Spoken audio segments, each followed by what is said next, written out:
Sekarang ni dah nak menuju ke Stadium Nasional Bukit Jalil nak saksikan perlawanan akhir Piala Malaysia di antara pasukan Johor Darul Takzim dan juga Seri Pahang. So kita dah pakai baju yang terkini lah kan untuk JDT. So ni merupakan kali ke-7 lah JDT masuk final. 2 kali jadi naib Johan, 4 kali dah menjadi juara. So kalau malam ni juara, kali ke-5 lah, dan mencipta sejarah kali ke-3 berturut-turut. So tahun lepas dan tahun sebelum tu 2 tahun berturut-turut. So kalau malam ni 3 tahun berturut-turut. Liga Super 11 kali berturut-turut.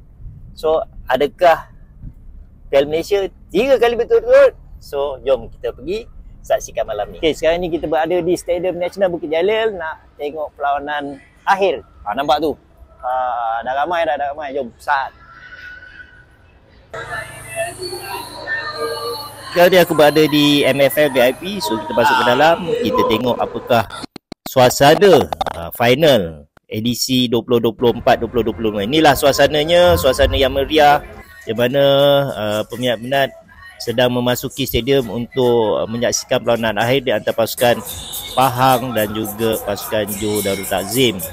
So suasana yang menarik, persiapan yang telah dilakukan oleh aparat penganjur begitu baik sekali. Datuk Lee Chong Wei pun ada sekali hadir untuk menyaksikan perlawanan akhir Piala Malaysia season 24-25. Inilah jaringan pertama yang dilakukan oleh Seri Pahang. Mungkin ni jaringan yang terakhir untuk Seri Pahang dalam kancah saingan Liga Malaysia, yang mana kita tahu desa-desu mengatakan Seri Pahang pada tahun hadapan tidak akan menyertai Liga ataupun saingan Liga Malaysia. So kita harapkan ada comeback lah dari Seri Pahang nanti.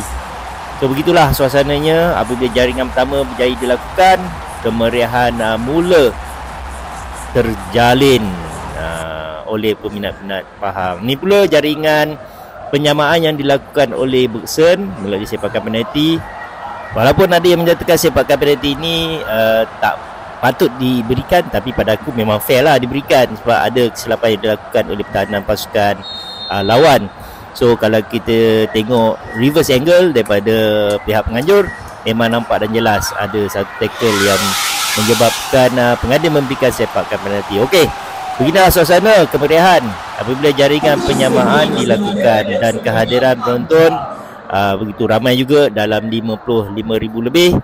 Aku nak ucapkan tahniahlah kepada peminat-peminat yang memanjiri Stadium Nasional Bukit Jalil pada perlawanan akhir Piala Malaysia antara pasukan JDT dan juga pasukan Pahang, kerana kita tahu masih lagi dalam mood raya. So lepas raya memanglah banyak duit begini kan. So yang tak dapat hadir tu tak apa, insyaAllah tahun hadapan ataupun season hadapan kita akan sama-sama terus memeriahkan bola sepak negara kita. Kerana dengan kehadiran korang semua akan memberikan manfaat pada pasukan.